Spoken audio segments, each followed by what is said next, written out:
I want to thank everybody for coming this morning. I particularly want to thank all of our friends in the government who are here, who are working on this very difficult issue. The fact that you're here, we really do appreciate that. Today we're going to talk about broadband metrics, in particular the Phoenix Center's new Broadband Adoption Index. To work here. We at the Phoenix Center have probably done more serious work on this topic than anybody. Over the last 2 years, we've authored, 6 papers. We've testified several times in front of Congress.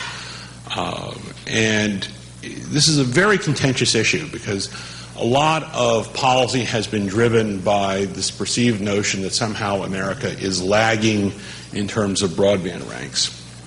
And the problem with that is we've sort of gone through in a lot of our papers, focusing on ranks, I think, asks the wrong policy questions if we're going to focus on ranks.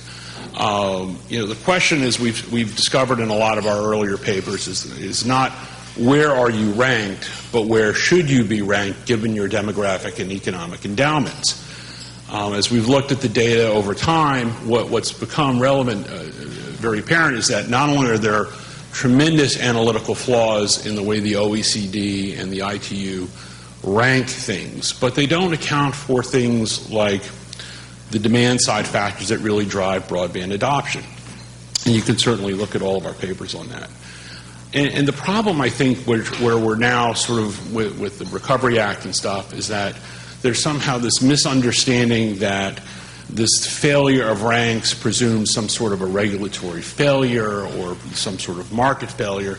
And I don't think that the ranks themselves tell you one thing or the other about that. At the end of the day, the ranks have several major methodological problems. And so what we want to do here is, number one, emphasize the very important point that we are not in any way opposed to getting more broadband out. Broadband is very important. The problem is our focus on ranks. And to illustrate this, 2 years ago when we first started doing this, George, when he testified in front of the House Energy and Commerce Committee, came up with this notion of what's called the broadband nirvana. And that is, the broadband nirvana is, to give you an idea of how bad the OECD methodology is that if you go through this example of, if you assume every home and every business in the OECD has broadband, we all should be tied for first, right? We're all equal. Well, the problem is that if you look at the OECD's methodology, which is a per capita methodology and it doesn't count mobile broadband, the U.S. would actually fall to 20th. And moreover, by falling to 20th, because we're all tied equally, there's actually no room for improvement. So what does this mean from a policy standpoint? What it means is we're about to go through this giant experiment with the National Broadband Plan. We're going to spend $7.2 billion, and the problem is that not because this isn't a worthy social endeavor, but because the ranking methodology is flawed, we are probably not going to appreciably increase our rank. Now that's going to leave a lot of people in Washington really, really surprised, embarrassed, dismayed, whatever it is. I just was at a conference about 2 weeks ago, and a major person from Capitol Hill said, well, we're going to spend all this money, we're going to be back to being number one. Well, we're not. And so what we need to do is refocus this analysis. We need to refocus thinking about how we think about our broadband metrics. What we need to do, and this is what the subject of our paper today is, what is our goal? We need to sort of establish goals and what we want to do so we can accurately measure our accomplishments, what we're trying to do. Just as a quick footnote, we got the contract from this paper from the governments of Portugal and Brazil, precisely because of this very problem that I'm talking about. Portugal and Brazil have very low OECD rankings. Portugal in particular has put a lot of money into mobile broadband, which doesn't count. And yet they feel that they've done a lot of efforts which isn't been accounted for. So the United States is not the only one with sort of low rank syndrome. So the idea of this paper, then again, is to come up with a new way of thinking about it. And again, I'm very thankful to everybody here from all the various government agencies who are working on this, because this is something, as we move towards this push towards broadband, we need to really start with a clean slate. So to start with the conference, before we get to that, I'd like to introduce a good friend of the Phoenix Center, newly reconfirmed FCC Commissioner Robert McDowell. Rob has been really great on this issue and has been an early citer of our work on this. Just one real quick before I get to Rob. I mean, this is, I think, just to sort of reemphasize the point that I was making a moment ago. Sorry, I forgot to put the last slide. But in last year's 706 report, I would be remiss to notice that the FCC actually cited our work and said, look, the issue is not ranks, but getting broadband out. So anyways, I'll leave it at that slide. But going back to Rob, we really appreciate all that he's done on this, and he's really taken the lead on trying to get better metrics at the FCC. We're delighted that he would take time out of his busy schedule to present here. So without further ado, Rob, if you could address the crowd. Thank you for coming.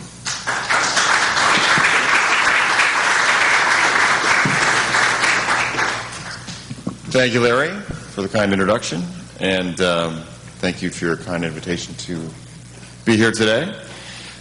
This is a very important workshop you all are having. And almost 2 weeks ago, as you mentioned, I was sworn in for my second term at the FCC, and it is an extreme honor and a privilege to continue my public service through this office. And with my new colleague, Julius Janikowski, at the helm, I'm re-energized to tackle the myriad of economic and communications challenges that America faces. I look forward to working with the chairman and my friend and colleague, Mike Copps, and our two new colleagues who have their confirmation hearing this afternoon, which I'll be attending once they are confirmed. So I'm delighted that my first speaking opportunity of my second term is to talk about broadband policy, because it is perhaps the most important policy challenge facing the FCC right now. On February 17th of this year, the American Recovery and Reinvestment Act of 2009, the ARRA, which is a mouthful, became law. And with that act, Congress directed the FCC to develop a national broadband plan, with the goal of ensuring that all Americans have affordable access to broadband capabilities. Many have said that the National Broadband Plan will be the most important public policy initiative affecting broadband since the Telecommunications Act of 1996. We kicked off this effort in April by releasing a notice of inquiry, which generated close to 2,000 comments from consumers, industry, academics, and other government agencies, totaling well over 8,000 pages. The comment summary itself was over 500 pages, and I must say it is nice to get comment summaries once again at the FCC. And we expect thousands of additional pages when reply comments are filed on July 21st. Now, some of the comments were very brief and direct, such as this one. Quote, "The Internet is the greatest knowledge tool mankind has ever devised. Please do not permit it to be controlled or restricted by business interests. America does not need to become more like China. Thank you," end quote. Now, those comments are noteworthy not only because they are so brief, but also because they are self-contradictory when they warn us against becoming too much like China when it comes to Internet regulation. It is important for that commenter and everyone to understand that countries that regulate the Internet more tend to be less democratic, like China, and those societies that regulate the Internet less tend to be more open and free, like the United States. In any case, many comments we received are longer and more detailed, yet all of them recognize just how important it is for the Commission to get this plan right. Of course, they often have differing interpretations of what getting it right actually means. Presumably, the intent of the broadband plan will be to chart a course for the U.S. to embark upon a journey that will lead us to a new world of faster speeds, more choices, lower prices, and robust broadband ubiquity to the benefit of all Americans. But before we can reach that destination, we first have to know where we are. Part of the challenge for the FCC is that Congress mandated that we set a compass heading a full year before we have the most critical information needed to literally draw a map. The Broadband Data Improvement Act of 2008 and the ARRA give the FCC and the NTIA until 2011 to complete much-needed broadband data collection and mapping. Congress also required us to compare America's broadband service capability to that of other countries. If done properly, such a study could prove to be highly valuable. If, however, such a comparison were prepared using poor data, or inferior methodologies, it could be misleading and be used to justify potentially harmful public policy. That is why we should encourage a proliferation of as many diverse efforts as possible to produce a wide variety of studies examining the global broadband situation. The release of the Phoenix Center's Broadband Adoption Index could not come at a better time, so thank you. I hope more groups of all stripes and perspectives will follow suit quickly. For a couple of years now, as Larry mentioned, I've been concerned that policymakers would rely too much on a select few studies, or one in particular, or rankings when making crucial policy decisions. The highest profile study, of course, is the OECD's semi-annual release of broadband statistics. And according to the OECD, as Larry was saying, the U.S. ranks 15th in the world when it comes to broadband subscribers per capita. As I've discussed and written about several times, one of the many concerns with the OECD study is that it does not rank on a per-household basis, which creates a statistical disadvantage for countries with larger household sizes. As a result, those who tout the OECD's findings are doomed to fail at the hands of the very methodology they promote today, no matter what future U.S. policies may actually produce. As the Phoenix Center has demonstrated, as Larry pointed out, even if every home and every business in every OECD country were wired with a broadband connection, the U.S.'s per capita rank would actually fall to 20th. And to reiterate, America would be 100% broadband saturated, and yet our standing would plummet because the OECD ranks on a per capita basis rather than per household. In contrast, the Pew Internet and American Life Project's Home Broadband Adoption 2009 study estimates our household adoption rate to be 63% versus the EU household adoption rate of 36%, as estimated by the European Commission's 2008 e-communications household survey. With so much at stake, shouldn't we examine as many credible studies that offer as many viewpoints as possible? Let's take a look at just a few. The Connectivity Scorecard is a private sector study commissioned by Nokia Siemens and created by Professor Leonard Waverman of the economic consulting firm LECG. The scorecard weighs three fundamental categories of economic actors: consumers, government, and business. The scorecard methodology then determines how information and communications technologies, ICT, affect economic activity for those three actors. At the end of the analysis, the Connectivity Scorecard ranks the U.S. first overall among what it calls innovation-driven economies, but noted that the U.S. did not rank first in a number of the key components of the scorecard, an indication that we do have plenty of room for improvement. So are we first? Well, let's look at the Information Technology and Innovation Foundation's rankings. The ITIF is a non-governmental and non-profit foundation. The ITIF measures household broadband penetration and average speed weighted by things such as lowest available price per meg in OECD countries. In 2008, the ITIF ranked the U.S. 15th, down from 12th in 2007. Okay, so perhaps you don't like private sector studies and believe that only government studies are pure and reliable. So let's look at Ofcom's International Communications Market Reports. Ofcom, of course, is the UK's regulator. Its reports examine availability and use of broadband services among the US, Canada, Japan, and 9 European countries. The 2008 report showed that the U.S. had 61 residential, small, and medium enterprise broadband connections for every 100 households in 2007. The U.S. was second, only to Canada, which had 66 connections per 100 households. Growth was highest in the U.S. and Germany, with an increase of 12 broadband connections per 100 in 2007. Additionally, Ofcom's 2007 report ranked U.S. broadband consumers as the most satisfied in the world. If you like rankings, there are many, many more out there, too numerous to describe in detail for these brief remarks, but here's a synopsis of just a few more.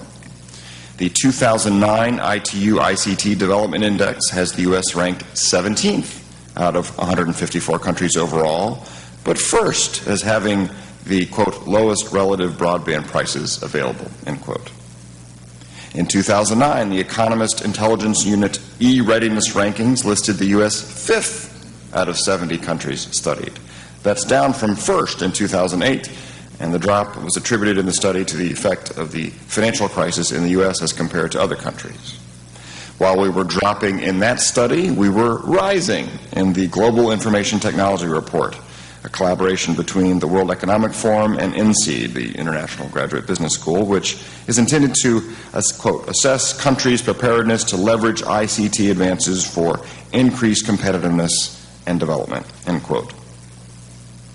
That report has the U.S. ranked, drum roll please, third in network readiness, up from fourth in 2008. And Nielsen ranks us number 1 out of 16 countries in mobile internet penetration, which is, of course, the fastest growing segment of the broadband market. And I could go on, but I won't, because the coffee hasn't kicked in yet. So what does all this mean? Whether we're first or 17th or somewhere in between, and whether we are going up in a ranking or going down, we are Americans, and therefore we want to be the best. We must never be satisfied. We must always strive to do better. Our competitive nature is what has enabled only 4.5% of the world's population to build an economy that produces 23% of the world's goods and services, an economy that is almost double the size of our closest competitor. Our internet economy is the largest and most dynamic in the world as well. Rather than fixating on rankings as we prepare our national broadband plan, I hope that a crucial part of our analysis will include an assessment of what America has done right. Keep in mind that since 2000, the number of high-speed lines in America has increased more than 1,600%, from approximately 6.8 million connections at the end of the year 2000 to over 121 million lines 7 years later.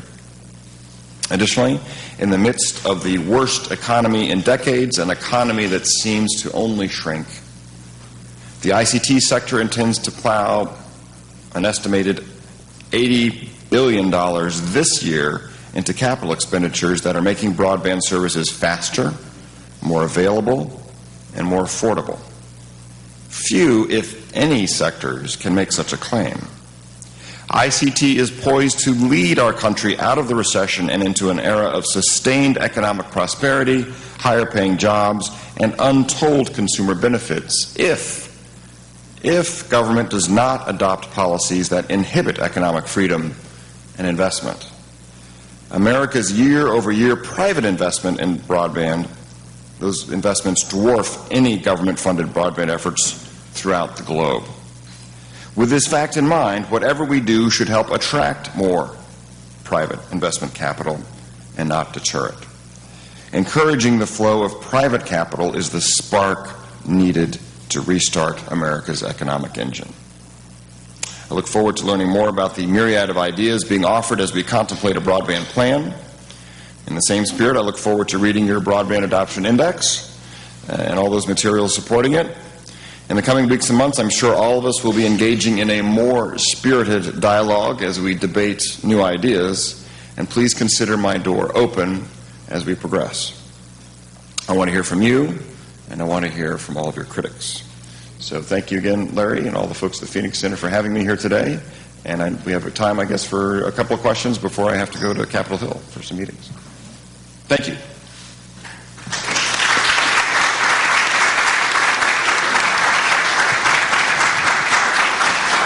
Does anybody have any questions for Rob? Okay, just repeat the question because we're videotaping it. So go ahead, Lynn.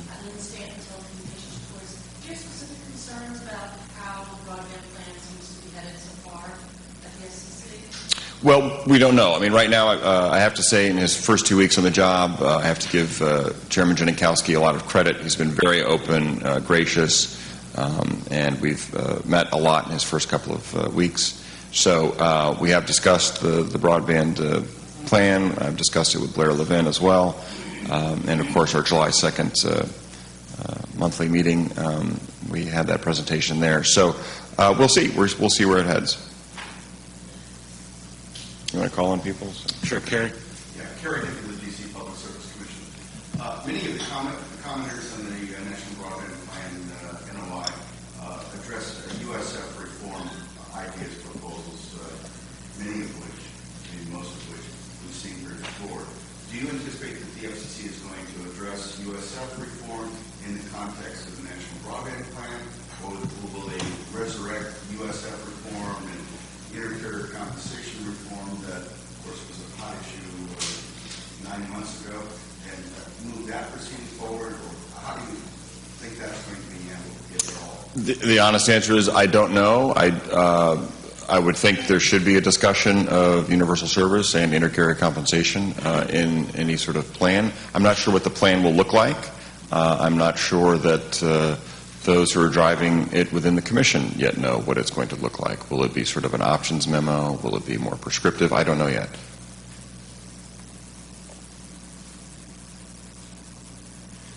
They all fell asleep. There we go.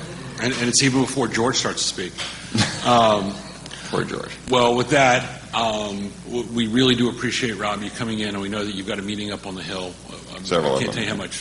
It sounds like a fun day for you. Yeah. But we really do very much appreciate you coming in and giving your thoughts on the matter. And once again, thank you very much. Thanks. Appreciate Thanks for having me. Good luck. it.